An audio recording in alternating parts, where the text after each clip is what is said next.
Hello student, मैं दिनेश कुमार गौतम। आज मैं पढ़ाने वाला हूं आपको अध्याय नंबर 2, प्रतिलोम व्युत्क्रम त्रिकोणमितीय फलन। इसके बारे में हम जानेंगे। सबसे पहले हम पढ़ेंगे प्रश्नावली 2.1 आधारभूत संकल्पनाएं। उसके बाद हम पढ़ने वाले हैं प्रतिलोम त्रिकोणमितीय फलनों के गुणधर्म। त्रिकोणमितीय फलनों के गुणधर्म, इसे पढ़ने से पहले कुछ फॉर्मूले ट्रिग्नोमेट्री टेबल के बारे में हम जानेंगे। देखो बेटा, सबसे पहले इसे हम क्रमबद्ध तरीके से लिखेंगे। Sine theta, cos theta, tan theta, cot theta, sec theta और कोसेक थीटा। ठीक है बेटा।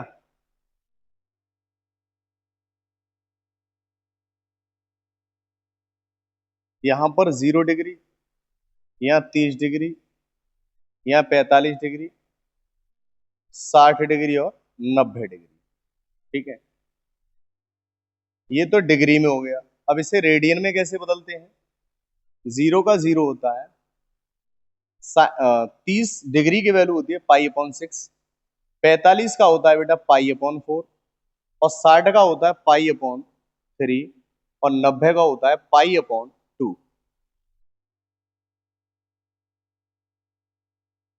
ठीक है, अब ये पाई/6 पाई/4 कहां से आया? देखो मैं बता रहा हूं आपको। पाई की वैल्यू जो रेडियन में होती है, पाई की वैल्यू रेडियन में, वो सॉरी, डिग्री में जो होती है, पाई की वैल्यू डिग्री में कितनी होती है? 180। अब जैसे 30 डिग्री हमें बनाना है तो कितने का भाग लगाना होगा इसमें? 6 का, 6 से 3 बार, तो ये 30 डिग्री आ जाएगा। तो अगर हमें 30 डिग्री को पाई में बदलना है तो हमें क्या करना होगा? पाई/6। इसी प्रकार 45 को हमें, तो बेटा 180 में कितने का भाग लगाएं 45 आ जाए? यानी 4 का। 4 से 45 बार कट जाएगा, इसका मतलब है कि ये पाई/4 बदल जाएगा। ठीक है, तो हमने पाई/4, ऐसे ही साइन 60 को, सॉरी 60 डिग्री को हमने पाई/3 में रख लिया, 90 को हमने पाई/2 में कर लिया। अब यहां से देखेंगे कि साइन 0 की वैल्यू क्या रहेगी? 0।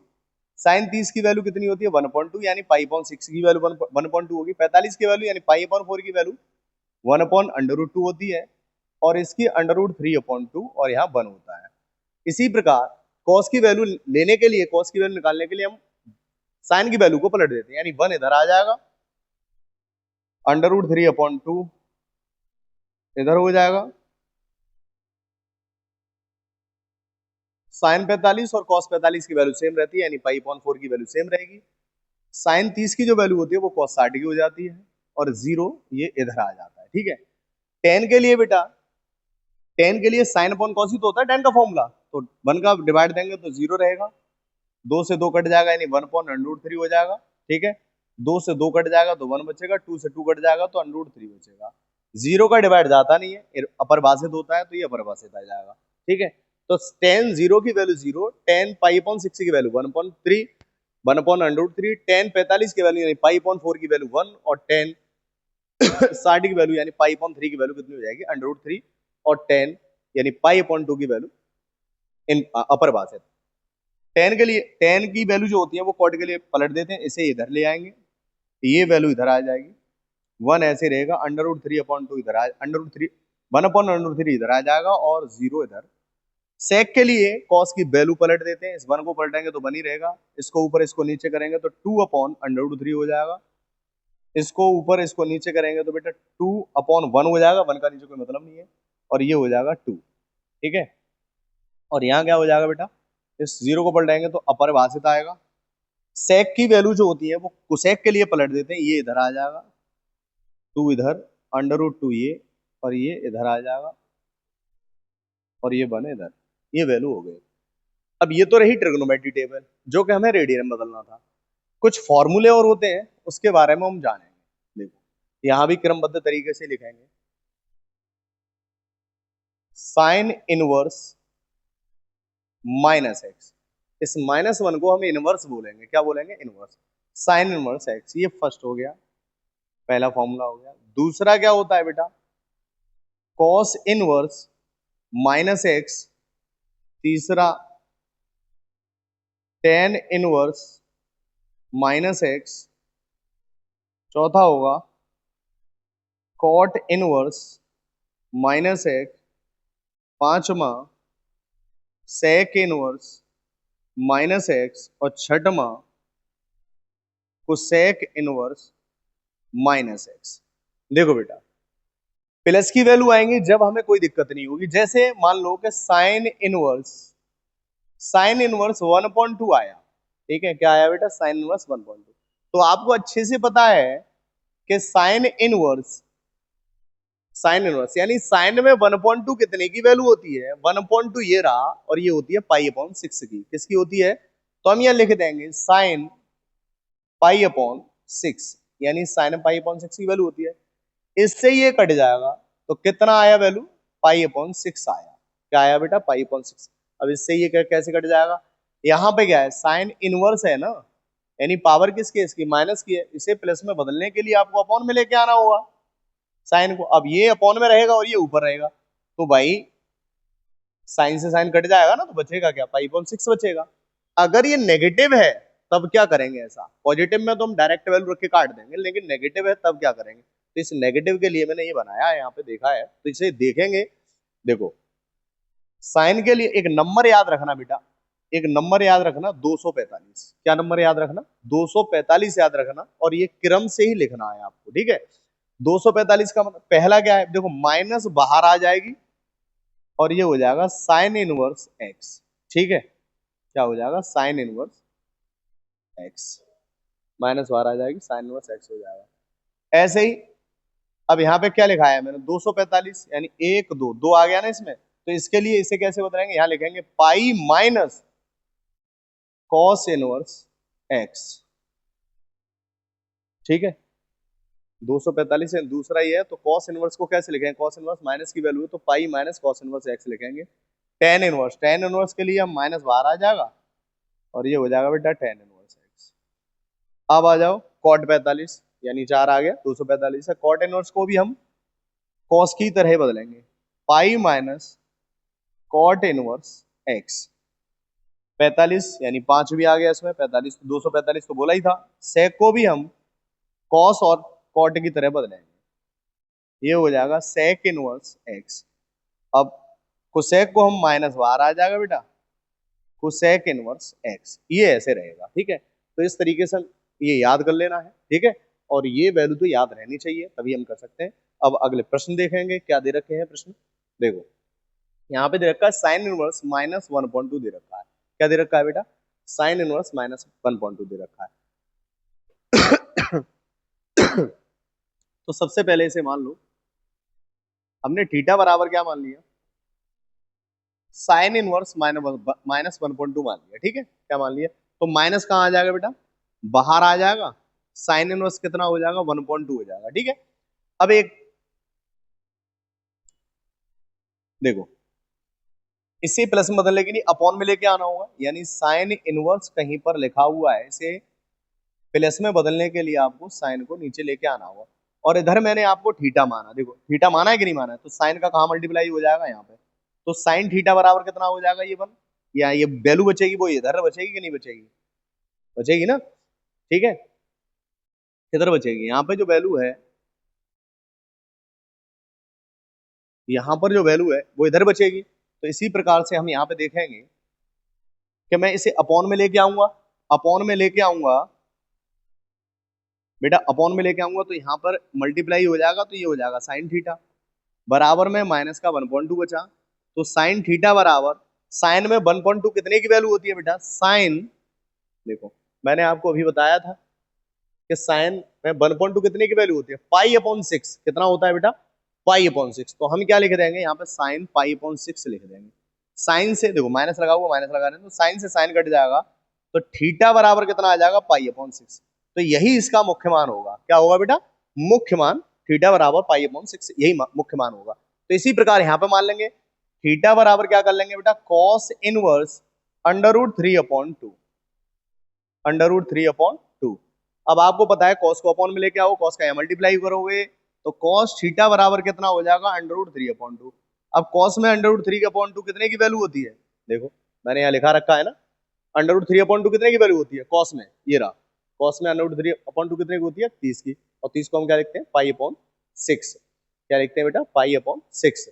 तो हम क्या लिख देंगे cos पाई अपॉन 6। इससे ये कट जाएगा, थीटा बराबर कितना आ जाएगा बेटा, पाई अपॉन 6। बात आई समझ में, नहीं आई? समझ में आ गई ना? ठीक है, अगला प्रश्न देखेंगे, ये दे रखा है कोसेक, तो थीटा बराबर क्या कर लेंगे बेटा, कोसेक इनवर्स 2 दे रखा है। ठीक है, तो ये अपॉन में आएगा, इसका यहाँ मल्टीप्लाई हो जाएगा, तो कितना हो जाएगा बेटा, कोसेक थीटा बराबर 2। तो कोसेक थीटा बराबर, कोसेक में थीटा 2 कितने की वैल्यू होती है बेटा, कितने की वैल्यू होती है, 30 की। देखो लिखा रखा है मैंने सारी चीजें, कितने की वैल्यू होती है, 30 की वैल्यू होती है। कितने की वैल्यू होती है बेटा, कोसेक 30 की वैल्यू, 30 को हम क्या लिखते हैं, पाई अपॉन, क्या लिखते हैं बेटा, पाई अपॉन 6। तो हम यहाँ लिख देंगे कोसेक पाई अपॉन 6। इससे ये कट जाएगा, तो थीटा की वैल्यू कितनी आ जाएगी, पाई अपॉन 6 आ जाएगी। ठीक है, ऐसे ही माइनस ये बाहर आ जाएगा और ये हो जाएगा टेन इनवर्स √3, थीटा बराबर मान लेंगे इसे। ठीक है, अपॉन में लेके आएंगे, टेन का यहाँ मल्टीप्लाई करेंगे, तो ये हो जाएगा टेन थीटा माइनस √3। आपको पता है टेन थीटा √3 कितने की वैल्यू होती है, टेन √3 कितने की वैल्यू, 1060 की, 1060 की वैल्यू होती है। 1060 को हम क्या लिखते हैं, पाई अपॉन 3 लिखते हैं। क्या लिखते हैं, पाई अपॉन 3। 10 से 10 हट जाएगा, थीटा बराबर माइनस के पाई अपॉन 6 आ जाएगा इसका मुख्य मान। अब यहाँ पे देखो, मैंने बताया था ना आपको कॉस इनवर्स माइनस एक्स बताया था। देखो यहां पर मैंने आपको कॉस इनवर्स माइनस एक्स बताया था, तो pi minus cos inverse x लिखते हैं। इसी प्रकार से बेटा यहाँ पे देखो, यहां पर हम क्या लिखेंगे, सबसे पहले पाई माइनस, क्या लिखेंगे बेटा, पाई माइनस, देखो मैंने बताया था minus x, pi minus cos inverse, जैसे अभी बताया था मैंने कॉस इनवर्स माइनस एक्स आ जाए, कॉस इनवर्स माइनस एक्स आ जाए इसमें, तो हम लिखते हैं pi minus cos inverse x लिखते हैं। लिखते नहीं लिखते? अब यहाँ कॉस इनवर्स माइनस के 1.2 है, माइनस एक्स ही है, माइनस के माइनस 1.2 है, तो यहाँ क्या आ जाएगा, 1.2 आ जाएगा। ठीक है, अब पाई माइनस कॉस में 1.2 कितने की वैल्यू होती है, 1.2 वैल्यू होती है बेटा कॉस 60 की। कॉस 60 की होती है, कॉस 60 डिग्री की होती है। कॉस 60 को हम क्या लिखते हैं, पाई अपॉन 6 लिखते, पाई अपॉन 3 लिखते हैं। क्या लिखते हैं, पाई अपॉन 3। 3 का मल्टीप्लाई यहां हुआ, तो 3 पाई माइनस के पाई अपॉन 3, तो 3 पाई में से एक पाई जाएगा तो कितना आएगा, 2 पाई अपॉन 3 आ जाएगा इसका आंसर। ठीक है, ऐसे ही 10 को देखो, 6 माइनस बाहर आ जाएगा और ये क्या हो जाएगा बेटा, टेन इनवर्स 1। अब आपको अच्छे से पता है कि 10 में 1 कितने की वैल्यू होती है, माइनस तो लगा रहेगा। 10 में 1 कितने की होती है, 45 की। 45 को हम क्या लिखते हैं, पाई अपॉन 4। क्या लिखते हैं बेटा, पाई अपॉन 4 लिखते हैं, तो ये इसका मुख्य मान हो जाएगा। आगे देखो, ये क्वेश्चन दे रखे हैं, ये क्वेश्चन आपको करने हैं भाई, ये और ये चारों क्वेश्चन आपको करने हैं, और मुझे करके कमेंट में बताना है किए कि नहीं किए। अगर नहीं आए तो कमेंट में बता देना, मैं बता दूंगा। ठीक है, आगे क्वेश्चन दे रखा है, यहाँ पे निम्नलिखित के मान ज्ञात करने हैं, tan inverse 1 plus cos inverse minus 1.2 plus sine inverse minus के 1.2। देखो आपको पता है टेन इनवर्स 1 कितने की वैल्यू होती है, 45 की। 45 को हम क्या लिखते हैं, पाई अपॉन 4। क्या लिखते हैं, पाई अपॉन 4। अब आपको पता है प्लस लगा हुआ है, कॉस इनवर्स माइनस एक्स आता है, तो हम लिखते हैं pi minus cos inverse x. लेकिन यहाँ क्या है, माइनस का 1.2, तो 1.2 रहेगा, प्लस माइनस साइन में क्या आता है, माइनस बाहर आ जाता है और साइन इनवर्स 1.2 रहेगा। पाई अपॉन कितना रहेगा यहाँ, तो ये तो पाई अपॉन 4 ही रहेगा, plus pi minus cos inverse 1.2 है, तो कॉस 1.2 कितनी वैल्यू होती है, कॉस में 1.2 वैल्यू होती है बेटा कॉस 60 की। कॉस 60 को हम क्या लिख सकते हैं, पाई अपॉन 3 लिखते हैं। क्या लिखते हैं, पाई अपॉन 3 लिखते हैं, माइनस साइन में 1.2 वैल्यू होती है साइन 30 की। साइन 30 को क्या लिखते हैं, पाई अपॉन 3 लिखते हैं। क्या लिखते हैं, पाई अपॉन 6। क्या लिखते हैं बेटा, पाई अपॉन 6। अगर हम इसका एलसीएम लेंगे तो कितना आएगा, 12 आएगा। एलसीएम कितना आएगा, 12 आएगा। देखो एलसीएम कैसे लेते हैं, देखो एलसीएम लेंगे 4,3,6, इसके नीचे 1 ले लेंगे हम। ठीक है, इसके नीचे कुछ नहीं है, तो 2 से कितने टाइम, 2 टाइम, 2 से ये कटेगा नहीं 3, 2 से 6 3 टाइम, और 2 से बेटा 1 टाइम, 3 ऐसे ही रहेगा। 3 से 3 वन टाइम देखो 2 2 जा 4, 4 3 जा 12, तो एलसीएम कितना आया 12 है ना। अब सुनो 4 का भाग दो, 4 से कितनी बार कटेगा 3 बार, तो 3 ऊपर आ जाएगा। 1 का डिवाइड देंगे 12 बार तो 12 पाई, 3 का भाग देंगे 4 बार 4 पाई, 6 का भाग देंगे 2 बार तो 2 पाई। ठीक है, 3 और 12 कितना हुआ बेटा, 3 पाई और 12 पाई कितना हुआ बेटा, 15 पाई हुआ। कितना हुआ 15 पाई, कितना हुआ 15 पाई हुआ। माइनस देखो 4 और 2 कितना हुआ 6 पाई, बटे कितना है 12, 15 में से 6 जाएगा कितना बचेगा 9 पाई बटे 12। 3 से बेटा 3 बार, 3 से 4 बार तो कितना हो जाएगा 3 पाई अपॉन 4 हो जाएगा। तो इसका रहा है ये फाइनल आंसर, इसका ये क्या रहा फाइनल आंसर। आगे देखेंगे, आगे दे रखा है cos inverse 1.2 plus 2 sine inverse 1.2। तो cos में देखो माइनस तो है नहीं, डायरेक्ट वैल्यू रख जाएगी, माइनस होता है तो पाई माइनस रखते हैं इस तरीके से। cos में 1.2 कितने की वैल्यू होती है cos 60 की, cos 60 को हम क्या लिखते हैं पाई अपॉन 3, क्या लेते हैं, तो इसका ये आया पाई अपॉन 3 प्लस 2 तो है ही आगे साइन इनवर्स 1.2। साइन में 1.2 कितने की वैल्यू होती है साइन 30 की होती है, साइन 30 को हम क्या लेते हैं बेटा पाई अपॉन 6, क्या लिखते हैं इनटू पाई अपॉन 6। 2 से कितने टाइम 3 टाइम, तो यहाँ पे pi upon 3 plus pi upon 3, आधार समान है तो ये कॉमन मिल जाएगा। पाई और पाई कितना हो गया 2 पाई, तो इसका जो आंसर रहा बेटा 2 पाई अपॉन 3 फाइनल आंसर। अब यहाँ देखो यदि साइन इनवर्स x बराबर y है तो y क्या है रेज है। अब रेज है यानी साइन इनवर्स y की वैल्यू बतानी है, तो y का मतलब है साइन इनवर्स, यानी साइन इनवर्स साइन में वैल्यू कितनी होती है, साइन की जो वैल्यू होती है वो माइनस के पाई अपॉन 2 से पाई अपॉन 2 तक होती है। ठीक है बेटा, माइनस के पाई अपॉन 2 से पाई अपॉन। अब देखेंगे माइनस के पाई अपॉन 2 से पाई अपॉन 2 कहां दे रखा है, देखो एक तो ये दे रखा है, लेकिन यहाँ पे क्या है ग्रेटर देन, यहाँ पे देखो ये नहीं है, यहाँ पे दे रखा है यानी बराबर, यानी इसके इसके बराबर आएगा, इससे छोटा आ सकता है, इससे बड़ा आ सकता है, यानी दोनों के बीच में आएगा हमारे वैल्यू। तो आंसर क्या रहेगा, यानी इसका आंसर ये रहेगा। ठीक है, आगे देखो यहाँ पे दे रखा है tan inverse under root 3 minus sec inverse minus के 1.2 का मान। मैंने आपको बताया था 245 याद कराया था नहीं कराया था, तो सेक इनवर्स अगर सेक इनवर्स माइनस एक्स दे रखा है तो हम क्या लिखते हैं बेटा pi minus sec inverse x लिखते हैं कि नहीं लिखते, यही लिखते हैं। तो यहाँ पे देखो सबसे पहले से सॉल्व करेंगे, टेन इनवर्स अंडर रूट 3 कितने की वैल्यू होती है, टेन इनवर्स में अंडर रूट 3 कितने की वैल्यू होती है टेन 60 की वैल्यू होती है। टेन 60 को हम क्या लिखते हैं पाई अपॉन 3 लिखते हैं, क्या लिखते हैं पाई अपॉन 3, माइनस लगा हुआ माइनस लगा रहने दो। सेक इनवर्स एक्स मैंने बताया था आपको, तो माइनस की वैल्यू है तो ये हो जाएगा पाई माइनस सेक इनवर्स 2, समझे नहीं समझे, तो पाई अपॉन 3 माइनस माइनस का मल्टीप्लाई होगा तो माइनस माइनस माइनस प्लस हो जाएगा, और सेक इनवर्स में 2 कितने की सेक 2 कितने की वैल्यू होती है सेक 60 की वैल्यू होती है, सेक 60 की वैल्यू होती है, सेक 60 को हम क्या लिखते हैं पाई अपॉन 3 लिखते हैं, माइनस का ये माइनस माइनस प्लस, इसके नीचे 1 ले लो, एलसीएम कितना आएगा बेटा 3, तो ये पाई 1 का डिवाइड दोगे 3 टाइम प्लस पाई, पाई और पाई कितना हो गया 2 पाई प्लस प्लस की जुड़ जाएंगी अपॉन 3 है, और ये माइनस का 3 पाई, तो 2 पाई में से 3 पाई जाएगा तो माइनस का पाई अपॉन 3, ये इसका आंसर रहेगा फाइनल। ठीक है, कैसी लगी वीडियो बेटा, क्वेश्चन समझ में आए, वीडियो अच्छी लगी हो तो लाइक कीजिए सब्सक्राइब कीजिए, अगली वीडियो में फिर मुलाकात होगी, तब तक के लिए जय हिंद।